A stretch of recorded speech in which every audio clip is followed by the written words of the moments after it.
Hey, wanted to get you a little update of Blue. We have just been taking him through the motions of the things he knows, like going to his place, sitting, downing, he knows heel, and just helping him process a new environment through obedience. It's common for dogs when they come to a new place to be a little bit unsure.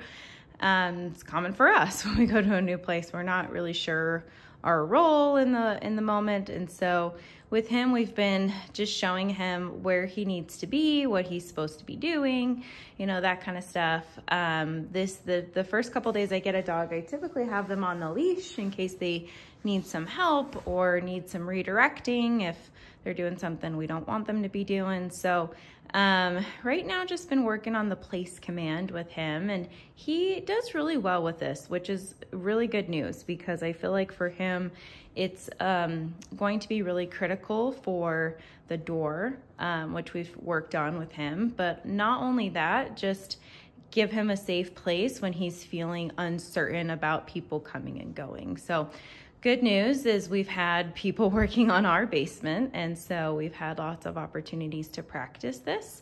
And placement's important. So I have a couple, so sometimes it's hard for a worker to come right up over the top of a dog, especially when they're in their place and they are feeling vulnerable. So I might move this, or there's another location back here I can stick him on. So I've got some different options so that he can feel safe and he's just not forced to deal with the pressure of somebody carrying something new up and down the stairs. We don't have anybody here right now, but we have in the last couple of days had some people helping us. So been really, really good for him.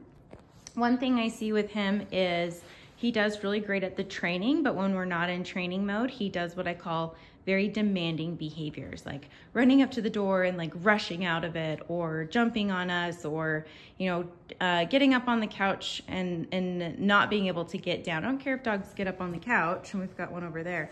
But I want him to be able to send away from it. And so if we're not like actively in this training mode where I've got my treat pouch on and we're doing the things and my trainer hat's on and we're ready to go, if we're not actively a part of that, then we're seeing some demanding behaviors. So demanding behaviors is the gateway to bigger problems. And demanding behaviors could be getting the sandwich off the counter. It could be getting into the trash. It could be pawing us for affection. It could be whining for attention. And so these things we kind of are like, it's not that big of a deal. Well, sometimes it can be really obnoxious, but sometimes it's not that big of a deal to us. And so we let him go. Like we let those kinds of things go. And with him, it is interesting to watch that the only time he really stresses is when I work through the demanding behaviors. And he kind of goes, I don't know what to do. And so the obedience can give him a job what to do, but there's also times when he's just a dog and he's hanging out with the family.